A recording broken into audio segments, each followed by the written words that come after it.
Hello, welcome to the FPL Masterclass, your hub for all your FPL tips and transfers. I'm your host, Haider Rubbani. I'm joined by Rob Blanchette as always. We are back, Rob, for game week 7. It's been a really peculiar start. We've been talking about this, haven't we, over the week or the last couple of weeks, how this FPL season has been very hard to predict. Everyone's got similar teams as well, so everyone's getting similar points. And the usual FPL royalty, I think, of Salah and Trent are not really performing, although Salah has had some returns. Then haven't been as useful as assets. It is really bizarre, isn't it? It's a horrible season. So why is it a horrible season? Well, yeah, you've just explained most of it there in a nutshell. But I really think FPL have made the game way too easy this year. Now, that's not for someone like myself to say, oh, well, I'm used to doing better than other people. I think it's more of a case of if you put together a team, how difficult is it to score points within that 100 million of what you would spend on your team? Of course, in years gone by, Salah, very easy pick, likes of Kane. Other players from years gone by, your Ronaldos, your Sterlings, these players who are kind of premiums, and you would build around them. But this year, we're seeing that premiums are not performing, but people have got some really strange teams and getting big points every week. And you think, is that luck? Or is that judgment? Or is that just because the game is a little bit weak? And I think FPL have done that. I think they've made the game weaker this year. And that makes the game itself, I think, less enjoyable. But we'll go with it. It's only kind of coming up to game week 7. We'll keep plugging away and explaining our logic around our choices and why we think certain things. And there's still plenty to play for. I will say first 6, 7, 8 game weeks, it's a roll of a dice, isn't it? You can get good points, but it will start to sort itself out, I think, as teams start to find form. Well, that's why when you look at the table, just generally in football at the beginning of the season, no one wins anything in August and September. Means so nothing. Yeah. It's important to also apply that logic to FPL. Like I said to you earlier, that I've got a friend at work who has Sancho and Rashford in his side, and Sancho and Rashford have got assists or goals in the last great returns in the last 4 games. But United, and he's a United fan, so look, United at the beginning of the first 2 weeks, you wouldn't have touched them at all. So is that luck? Is that not? It's just, I think, knowing the guy, I think he's just a United fan, and he's just put in 2 players that he likes. But look, guys, on today's show, we are going to discuss an overview of game week 6. We'll show Rob's team as well and see where he got points, where he didn't. We'll look at the team of the week as well and the fixture list for the upcoming game week 7. And we'll also look at 8 and 9, Rob, as well, won't we? Just sort of give forward thinking. Yeah. And then what we'll do is we will have a look at whether people should be buying more value players or premiums. So that's going to be really interesting to see where the value is at the moment in these first 6 game weeks. Talk about United players as well, which should be interesting. We haven't done that. We've been avoiding them like the plague for the last 10 years on FPL. But there's some interesting players in there that you could be selecting. And then we'll look at the game week 7 as well. So guys, as always, hit the like button, hit the subscribe button. Give us a follow on at Man United MC. Give myself a follow on at Haider_Rubbani. And give Rob a follow on at _Rob_B. Let's look at game week 1, 2, 3, 4, 5, 6, Rob. So we're looking at the overview of how you've done for each game week. And something that stands out to me, to be honest, is inconsistency. You have a great week, then a poor week. I'm the same, by the way. I think I'm ahead of you with maybe 4 or 5 points. It's absolutely nothing. We've got fairly similar teams because I think a lot of people have got similar teams. And I think a lot of it hinges on whether you bought in Haaland or whether you went for Kane and Salah. I think the people that have gone with Haaland have done really well and captained him. I took out Kane after the first game week. And I think, the people that maybe stuck with Kane or stuck with Salah, Kane's had good returns, but with Salah, they haven't done as well. Yeah, there's nothing new with having to combine super premiums. So you might get 2 and then find your way somewhere down the list. So you're right what you said about Kane there in the early game weeks. I had him in my initial team. I also had Son in my initial team. Both of them have left and exited to accommodate Haaland +1. So that's the way I've gone. Haaland's already proved, I think, completely, there's absolutely 100% no doubt that you must have him in your team this year because the way he scores goals and the frequency and the volume cannot be matched by any player in FPL, and that will include Mohamed Salah. So you got to just kind of choose around it. And I think you've got to look at your mid-range. The reason why I wanted to show all 6 game weeks and doing it like this season is to show the kind of just mad frequency of how the points go up and down. So last week of 41 points, which is around the average for FPL. I think FPL was about 44, 45 for the game. And then the week before that, 91 with exactly the same team. No changes. I think the only extra player in there was Alvarez at Man City, who I had starting. It was a bit of a gamble because I felt that he'd get minutes. He scored twice for Man City. That gave me a nice little round return. But this is why I say average points per week matters. 60 points should be what you're aiming for. But I'm already thinking, because of the nature of the game this year, it should be more like maybe 65, 66, looking at that. So if you look along my ranks there, I'm actually on point for it. I'm on around 60 points per week at the moment over the first 6 weeks. So you got to keep thinking like that. And this is why I'm saying to people, don't rush into your wild cards. Don't rush into massive changes. Don't get freaked out that Liverpool are not winning games and you've got 3 Liverpool players. Liverpool will win games. They absolutely will. They'll get back to it at some point and they'll start racking up points and going on big, long runs while you've bought into Brighton or something like that. So stick with it and it will average itself out. It's a tough one, but I'm going to bring in a really good comment here from Alan saying that it seems like you have to really nail your mid-level players. He says, I got sick of Lingard and dropped him from McAllister before last week's game. That worked out great.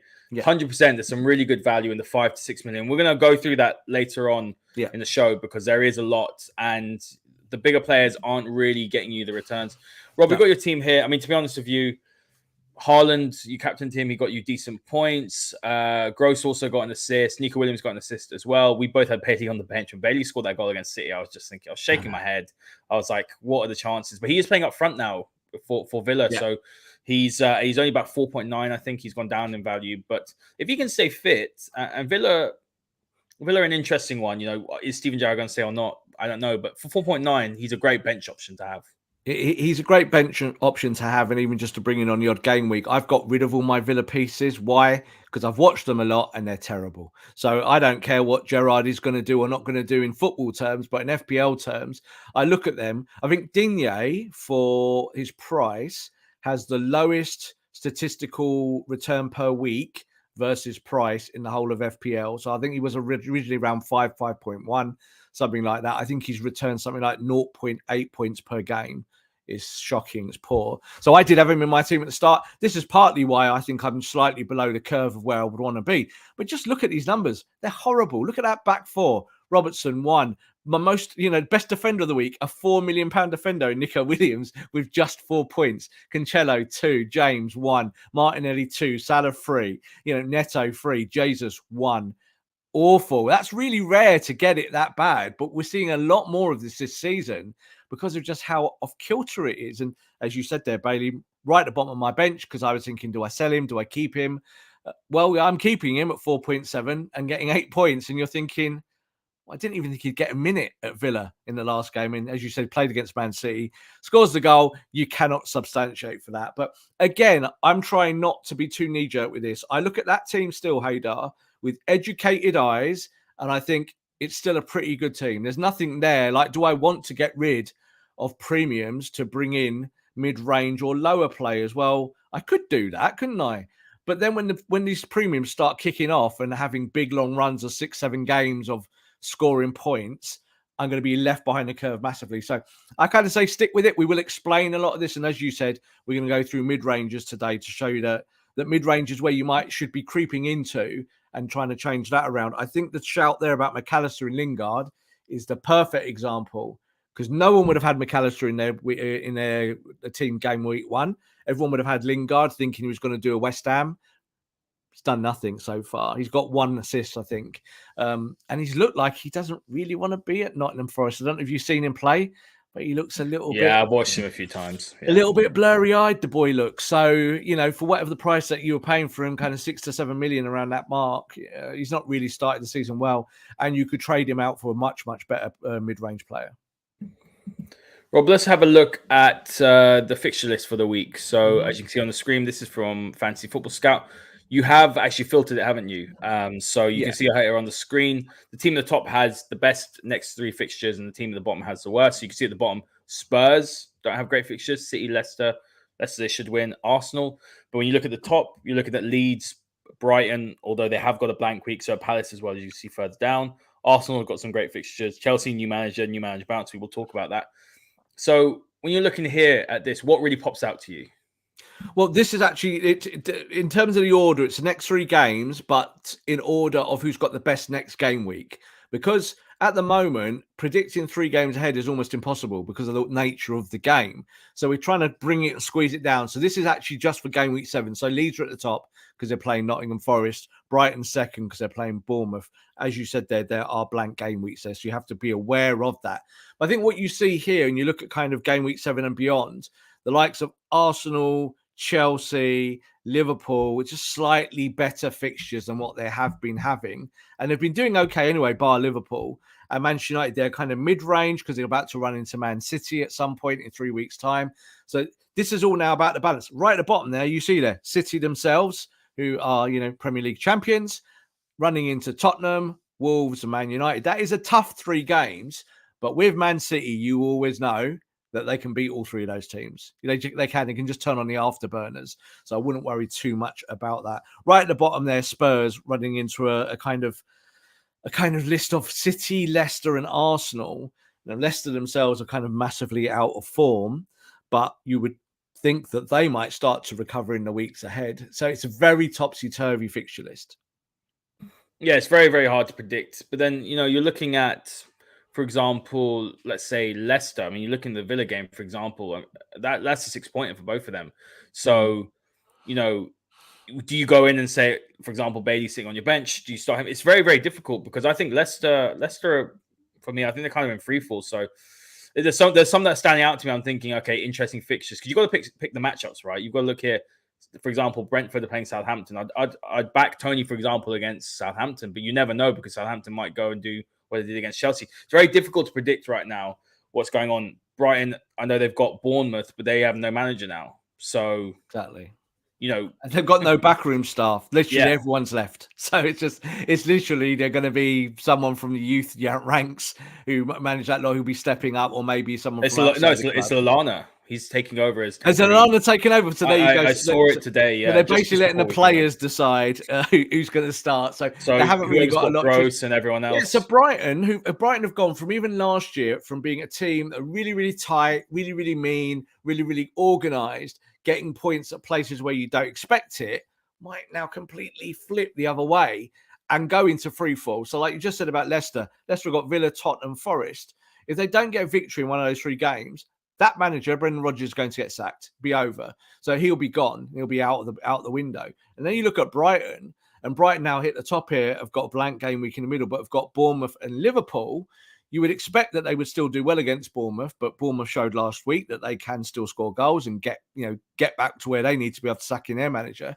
And are Liverpool going to be popping in 3 weeks' time? They might well be. Liverpool might be back and be ruthless, and we'll be doing a show about how you should buy Liverpool players again. So there's that balancing point, you see. And this is why a lot of this becomes guesswork, because you've got to look at it game week to game week at the moment. Whereas, as I've said before, in years gone by, you want to look 2, 3, 4 weeks in the future. You simply cannot at the moment. It's just way too volatile. Let's move on now to the team of the week. Rob, we'll just quickly touch on this, but what really stands out is it's quite funny to look at. I mean, look, barring, I'm just looking through this list now, big names, Marcus Rashford, let's just say. Yeah. A lot of them are, you haven't got Haaland in there this week, although he's been fantastic. None of the big premiums are there. So this is why it's so difficult this year. And it's you can't tinker too much, but also I feel like if you've got, like I've got 20.5 million wrapped up in Salah and Trent, I have to get rid of one of them. Probably not Salah, but Trent is a lot of money. I need to distribute that money around and try and improve the rest of my squad. You really don't. Don't tinker. Trent will get his numbers back just because he was awful in the Champions League and there's been a viral video around of him not running around and when he should be running around. I get the feeling when he goes back to Liverpool for this week, his manager would have given him a really big spanking. He'll be fine. He'll get back to where he is. He's a world-class fullback. I would say that, well, with Salah, you could sell Salah, but if Liverpool do have a recovery, say in the next 6 game weeks, say they win the next 6, Salah scoring points in every one of those games, guaranteed. So when you look at this list here, don't get too seduced by Podence. Don't get too seduced by Trossard. If you can get them in your team, definitely. I think the big one here is Tony. I think he'll have a good season, but as we said off camera as well, Tony last year had big spells where he did well, and then big spells where he didn't do so well. So you've got to account all of that. But look at this list: Solanke and Daka. It's like, there'll be people who are not so familiar with FPL this week who will be buying those players because they'll be looking at this list. Stay away from them for now, unless you've got the money to do it or you want to kind of move stuff around and you're playing a wild card, which I wouldn't suggest at the moment. Then so be it. But you're looking there, Collins as well. I think there's a 4.5 player. Rashford is mid-level this year at 6.5. Last year, Rashford was poor. This year, Rashford's doing a lot better under a new manager. And you look through it, it's kind of such a weird, broken list. It's not what you would normally expect of Team of the Week. You'd expect to see more premiums in there as a balancing point. But yeah, you said there about those two, and you've got to sell one of them. You really don't have to sell one of them. And I guarantee you, if you do, in 6 weeks' time, you'll be on our show here going, why did I sell one of them, Rob?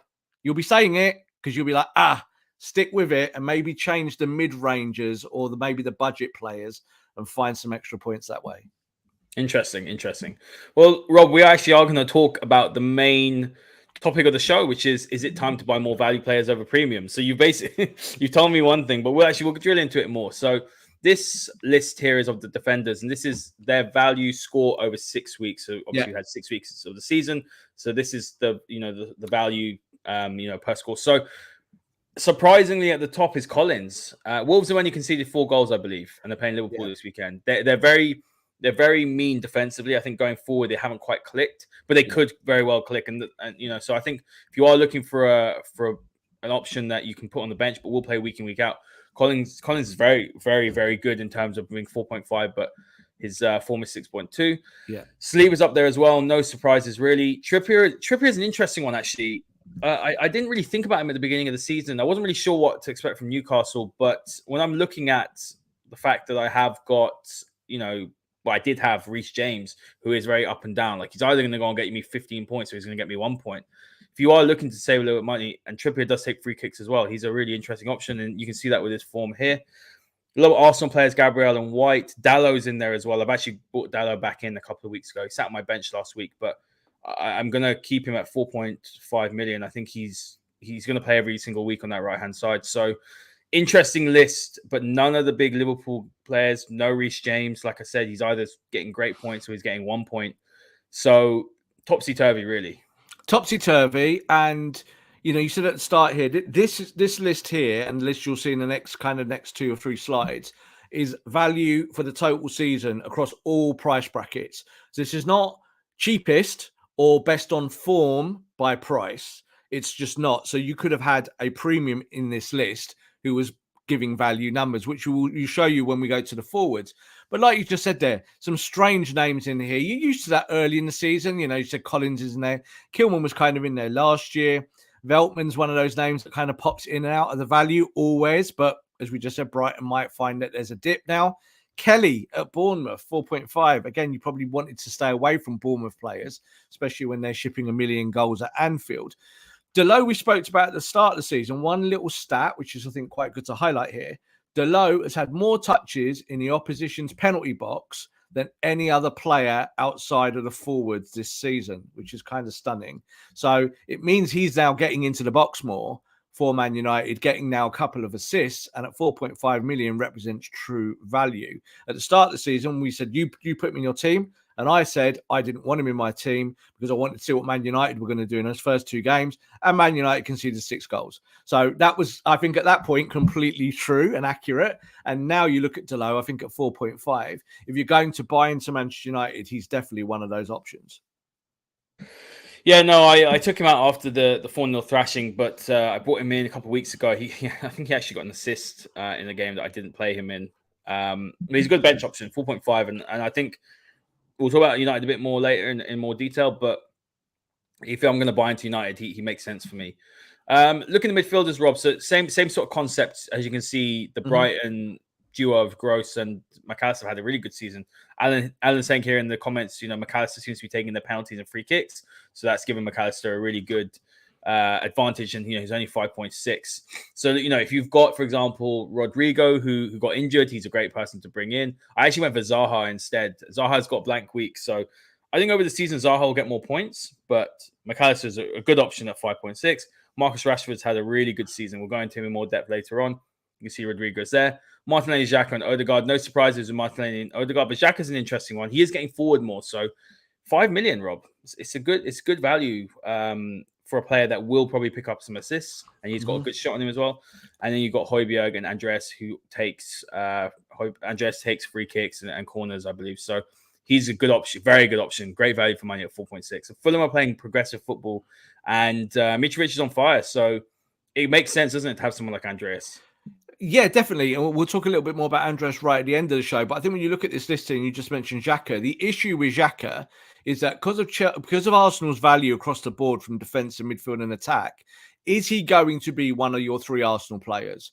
And I would say absolutely categorically, no chance. Because there's too many good value players in Arsenal's defence and too many good value players in their midfield. And if you've got Gabriel Jesus, like 99% of everyone in FPL have got, then you can only pick 2, can't you? That's just the way it goes. So Odegaard's obviously on this list, and we've seen him kind of, if not blow hot or cold, but he's had like big game weeks, not so big game weeks, but it's about consistency. You just mentioned there Wilfried Zaha, and you said the key word. I think Zaha will get more points over the season. This is what FPL is about. Picking players that will get you the most points over the whole campaign.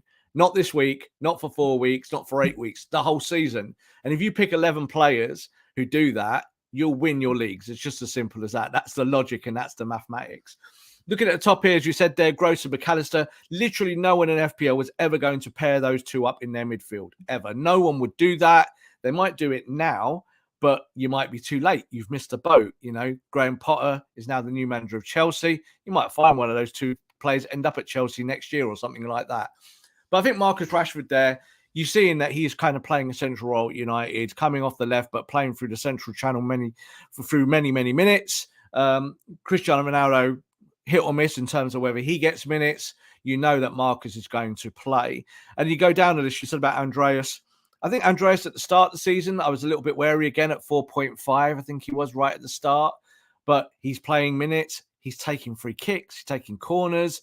He's getting assists. He's getting kind of performance points as well.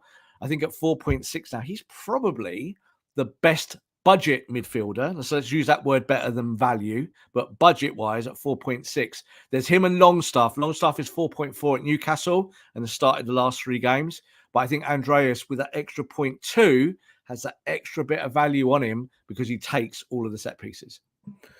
Yeah, 100%. I was intrigued to see where he'd play firstly for Fulham when he joined, because he's always had, look, we know him from his United days, and I always thought he had good, quality on set pieces. His biggest issue was actually his general game decision making. But he looks really good, actually. I've watched Fulham a lot of times. I'm impressed with Fulham. They are playing Chelsea this weekend, so we'll see if Chelsea have the new manager bounce. But I think Andreas is, for that value, you're better off getting him than, say, Pedro Neto, who's given you nothing. And Andreas will probably play week in, week out. Rob, now onto the forwards. Now, this is where you're seeing the big premium player here, Haaland. No surprises there. I know he's 12 million, but he's been unbelievable. Tony and Mitrovic are just ahead of him. They've been on great form. And then you're looking at Firmino. So Firmino's one that I wasn't expecting to see there. I think a lot of people probably thought they might see Darwin Núñez there, or maybe I know Jota's been injured, but Firmino got that hat trick, didn't he, against Bournemouth, and he's getting goals and assists, so he's in there as well. Jesus, we know, has been fantastic, and Bumo as well. Johnson was an interesting one at Forest. He seems to be their main sort of attacking option that's picking up points. Adam Armstrong, you've got Kane down there as well, so you've got a couple of premiums in this list. Danny Welbeck and then Ollie Watkins as well. So the list isn't as surprising in terms of you've got some of the premiums. I think the most surprising thing for me, though, is to see Mitrovic up there. I've seen what Tony can do. He has purple patches. I wasn't expecting Mitrovic to be this good, considering his record before. Yeah, so again, we're looking at value here, and you can see there's two super premiums in this list of Haaland and Kane. So it's both showing that even though they are super expensive, they're really returning value for their money. And you just mentioned there Firmino. I think the thing is with Firmino is he came into the team when Darwin Núñez is on 3-match ban. So he's on a 3-match ban, and Firmino picks up all those minutes and does well, scored points. That's why he's so high on the list. But beware of Firmino's minutes going forward, because I don't believe he'll play nearly as much as he has done in the last 3 or 4 games. But when you look at the rest of the list, they're all kind of much for muchness. Jesus is in there, so I think he's going to be on this list for the whole season at 8.1. It's kind of crazy money. And I think also what you're seeing here, like you mentioned Mitrovic, and we'll mention Tony as well, that because of the first 6 game weeks, they've both played really well, scoring, assisting, man of the match performances, hat-tricks for Tony in this case. They've gone from being 6.2s and 3s and 4s, and I think with Tony he was 6.8 at the start of the season, to now 7.2 and 6.8. No longer budget value. The value has gone. So you've missed the boat. You could still go and buy into them, but it means you're going to be losing value somewhere else in your team, which is just what it is. So, Firmino at 8 million, there's no value in that. That's too expensive when you've got players around you. You would rather have... Well, you would rather have Jesus at 8.1, wouldn't you? Yeah, 1.1 more. Who's going to play every week and is going to get goals and assists and is going to play the centre forward for a team challenging for the Champions League. It's all logic, isn't it? So Tony will start every game. Mitrovic will start every game. So you've got to look at it like that. Brennan Johnson as well, I think, is a bit of a strange one. He is starting games at the moment. He got a penalty and he scored the other day. His value's gone up a little bit. But again, got to be really, really assured at this price bracket, because there's a lot of competition between 5, 6, 7 million, and you can do a lot better, I think, than players like Johnson. Rob, the final point or the final slide on this topic of buying value over premiums. Here's a really interesting one. So we've got Haaland and Kane stacked up against each other, and I took out Kane for Haaland first game week. I did actually miss the price rise and price drop, unfortunately, which was very frustrating. But look, you can see overall that been vindicated. Haaland's got 67 points overall. That's 27 more than Kane, who's on 40 points. He has 10 goals to Kane's 5. They both have 1 assist apiece, but he's got 12 bonus points to Kane's 9. The biggest thing that stands out here, though, is look at the ownership. 78.7% for Haaland. Yeah. So what do you want to say about Kane? Because I know you've got a good point here. So just look at the price at the moment. So 12 million for Haaland now, 11.4 for Kane. So they both started the season 6-7 weeks ago at 11.5. So you can do the maths there in terms of how much Haaland's gone up and how Kane dropped. But in game week 2, before the prices changed, and you just kind of hinted about it there, I did the flip because I watched Haaland in game week 1 and I thought, got scared. I was like, I need him in my team no matter what. So I got rid of Kane against my better tinkering judgment. What happened in game week 2? Haaland got 2 points and Kane scored twice and I got an assist, and it was like, ugh. But here we are 7 weeks on. And it's been absolutely 100% proved here when you look at this, that Haaland has got 27 more points in 6 game weeks than Kane. So I think Kane now becomes a differential at 11.4. If you've got Salah and you're not happy with sticking with Liverpool and you really feel, you watch Liverpool and you think it's not their season this year, they're going to come 8th in the league and this, Klopp's going to get sacked and this is the end of them, then you could very much go for a player like Harry Kane at a team like Tottenham who are competing. And when you look at it here, you can see the metrics are not mad. Like in terms of like Kane, 40 points in 6 weeks. Kind of all right. It's not the worst. I think it's probably better than Salah's, actually. I'm not quite sure. Don't quote me on that.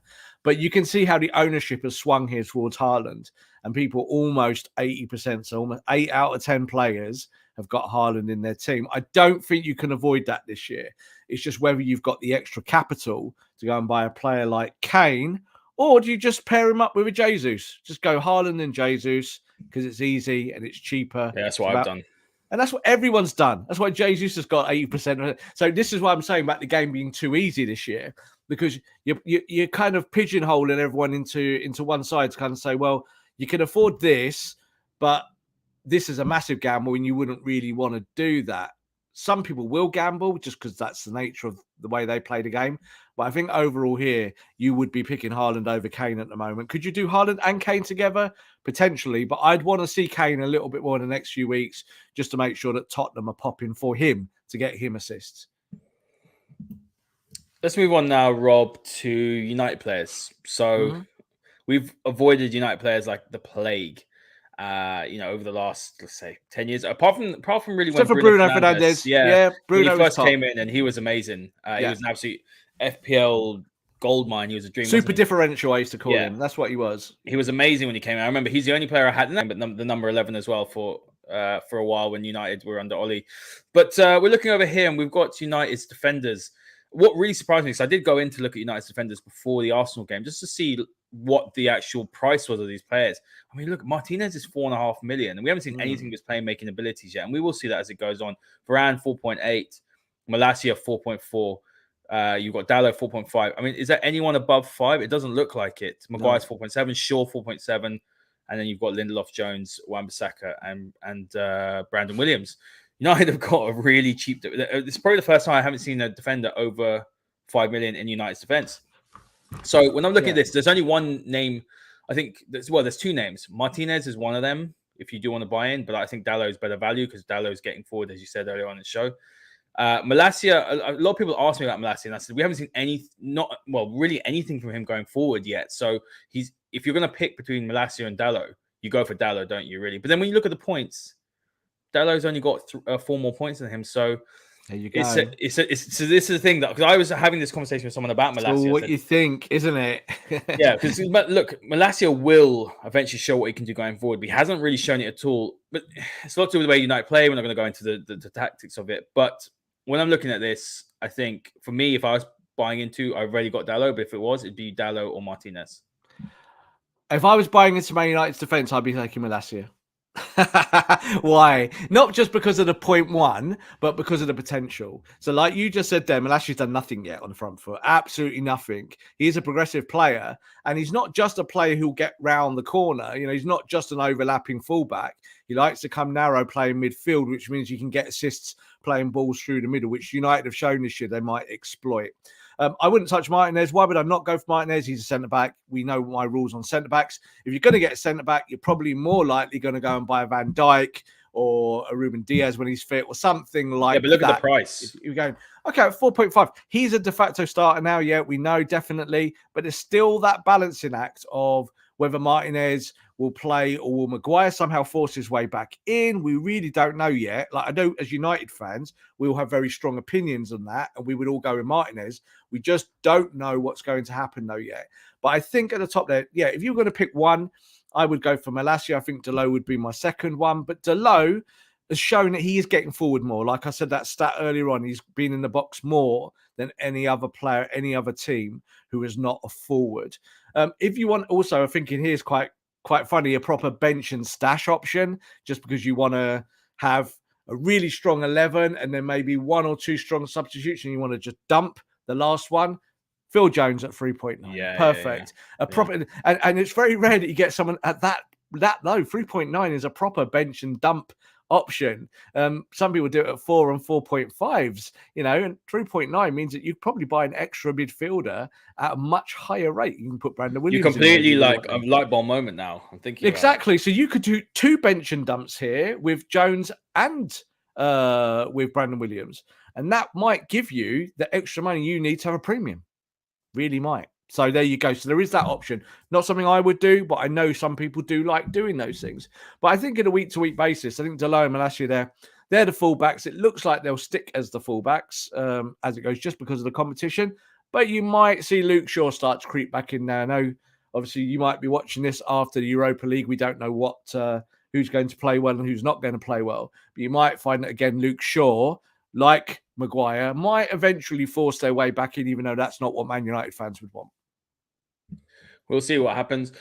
Rob, midfielders, and we've got, no surprise, Marcus Rashford, 6.5. You've got Jadon Sancho as well, scored a couple of goals and a couple of assists. He's 7.3. Yeah. So 28 points so far. Bruno Fernandes, obviously he is the premium, isn't he, really, in this Man United midfield, 9.8, 22 points. Eriksen, Eriksen got his first assist. 6.3. With Eriksen, he's an interesting one because I remember when I was doing my draft at the beginning of the season, I was thinking, where's he going to play? Yeah. For me, he's going to be. He's taking set pieces. We've seen him take corners, but he's going to be the pre-assist guy. So he's going to get the ball to Bruno. So that's why I'm kind of, if I was going to go for a 6.5, a 6.3, I'd be going for Marcus Rashford because he's going to get at the end of the ball. A little further down, you can see Elanga, you can see McTominay, Anthony, Fred, Van der Beek, Casemiro, and Garnacho. We'll talk about Anthony in more detail, but I'm actually just going to push over to the next slide here. And let's go into more detail about Marcus Rashford because great form, 7.6. He got 18 points last game week, 2 goals and an assist. Already he's got 3 goals and 2 assists this season. He's down as a midfielder as well, which is just crazy. He's 6.5 again, which is just crazy. He's only owned by 16.4%. And you look in the ICT rankings as well. He's 21 out of 624 players. It's logical that if you're going to buy into Man United and you're looking to go for, let's say, a forward, you go for Marcus Rashford. Yeah, it is, especially at the price range. You said there the differential factor, I think, is really important when you're looking to beat your opponents, your friends in your leagues. 40 points already for the season. Last season, for the whole campaign, for the whole 12 months, he got 63 points. So he's already pretty much on track to beat that in the next few weeks. I just think the fact that he plays as a centre forward here makes all the difference. But, and there is a but here. Can we flick back to the last slide, Haider? Because it's important to look at this. Anthony has now appeared on the scene. We know this. So who misses out? At the moment, it feels like Rashford can't miss out. But once Martial is fit, does it mean that Rashford's the guy that sits on the bench? That is a possibility. If you play Sancho left, Martial down the middle, and you play Anthony right, you might find that Rashford, who now looks like the best super differential in the whole of the league, 0.0 points, just might happen. So you've got to be a little bit careful of that. But I think on this list of Man United midfielders, it's the first time we've looked at a United list like this and gone, oh, look, there's opportunities here. So even go down to the whole bottom here, just above Garnacho with Casemiro. 5 million at the moment, not starting games. But again, if you're looking for someone that I think in the future that will start games and might get you the odd goal and assist out of nothing, and you've got 5 million to burn, Casemiro is a good opportunity there. But once you go even further up the list, Scott McTominay, 4.9, playing more as a number 8 this year, getting forward, getting into the box. Might have a little run. 4.9 might be something that you want to dabble with. Elanga playing many more minutes than he was last year, I think, in total, and seems to be liked by this manager. Again, not liked by Man United fans, but that's not what we're talking about here. 4.9 million. And then as you go to the top there, we've talked about Rashford and Sancho already. Bruno, I think at 9.8, still a little bit expensive, but if you want to have a go, I would not be surprised if he pops. And I think Eriksen, I think we're seeing Eriksen is going to play that 6-8 role this year, much deeper, and that will affect his assisting. But what you will get, Haider, is ICT bonus points, 100%, because I think he's going to play, be Man United's most important player for most of the season if he plays that role. And he's just so intelligent. He can still get you assists playing deeper. He did obviously the other day. We made that late run and he's through on goal and he just puts it on a plate for Marcus Rashford. So if you want to buy into Manchester United, I would say maybe wait a week, just give it another week, just so you can see it and you can feel it, or maybe even another 2 weeks. But I won't be surprised if a lot of people will be buying into Manchester United this week. The Palace is a tough game, Rob. We've got Europa League tonight. We're recording this on Thursday. It's a very tough game. Palace away. It's actually. I'd say in some ways you could say it's a bigger test than because the Arsenal game people didn't expect United to win, but with Palace, now that United have gone and beaten Liverpool and Arsenal over this run of 4 games with wins on the bounce, I think Palace is such a big game. You said wait a couple of weeks. United play City in 3 weeks' time, so that's so it's gonna be interesting to see what happens with that. But let's talk about Anthony because there's people asking about Anthony in the comments, and we know that he scored on his debut. 7.5 only owned by 4.9% of players. You make a really good point. I didn't even think about Martial coming back actually, and that Rashford could get shifted to the left, which is probably what will happen. Rashford and Sancho will be fighting it out for that left-hand side. Yeah, but that makes Anthony. We know that Ten Hag's race and Anthony will be the starter. He's going to be the first choice right winger. He's the only left-footed right winger that we have at the club. So that's actually very interesting. And if he can add goals and assists to his game, he didn't get many last year for Ajax, but I have a feeling that, once he starts going, I think he's going to get points. And at 7.5 million, it makes sense, once he does. But it's too early, I think, now to be bringing him in because we don't know what he's gonna do yet. Yeah, there will be Man United fans who do FPL who, in that 4.9% of ownership there already, they will all be Reds. They'll all be United fans. No one has burnt 7.5 million on a player that they either don't know or don't know even is going to start. But you're right. We all know that Anthony will be a starter at Man United. A bit like Casemiro. It's not happening for him yet, but he's going to be a starter, isn't he? There's no doubt that Anthony could be a big season-long differential at 7.5. So if he starts to get goals and assists almost off the bat, we know obviously scored on his debut, that 7.5 might turn into 8.5 very, very quickly. We'd hope that as Man United fans away from FPL. However, I would say at the moment, again, it's a watch and wait and see.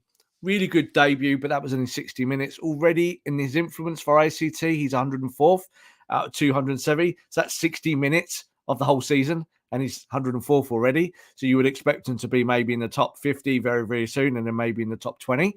And that would give you, I think, more of a push to spend maybe that 7.5. It might be 7.6 next week, might be 7.7 the following week, to then commit to him as a long-term prospect.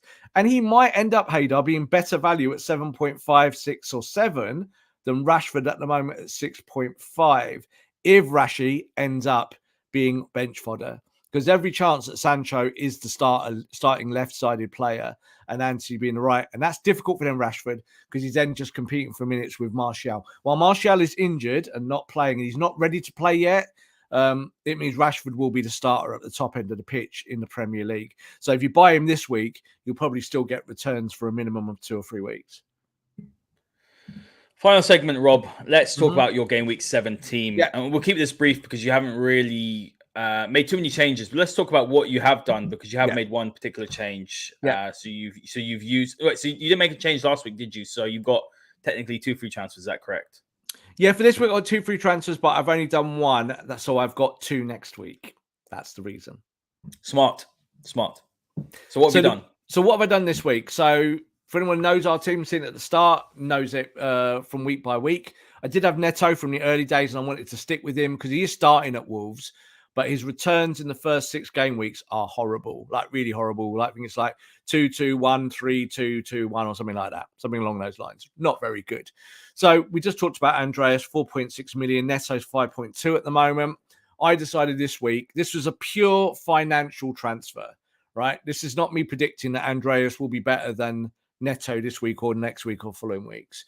So I had 0.6 in the bank already. I got rid of Neto at 5.2, bringing Andreas at 4.6. That means I've now got 1.2 in the bank for next week when I will still have 2 transfers. So that's why I've done that. Because there's always that chance, Haider, that Salah breaks his foot this week.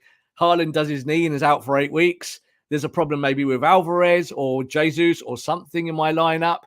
Robertson, 6.8 as a premium. Cancelo, 7 million. And I've got 1.2 in the bank with 2 free transfers. So that's what I'm doing. I'm just hedging my bets. That's all I'm doing this week. Because I don't believe I'm going to make any more points by changing premium. So like, you said at the start, might get rid of Salah, might get rid of Robertson. No, not yet. Not yet. Like Salah could get a hat-trick against Wolves and Robertson could get a clean sheet and 3 assists. They really could. There's always that chance with this team.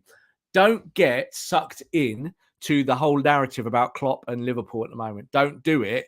Not this early. Maybe in 6 weeks' time, but not yet. Because they might just get to where they want to be. I get the feeling Klopp's good enough to make that work. Do you know what I mean? And as I said, if they do win the next 6 games, both those players, Robertson and Salah, will get big points. No doubt about it. So stick with it.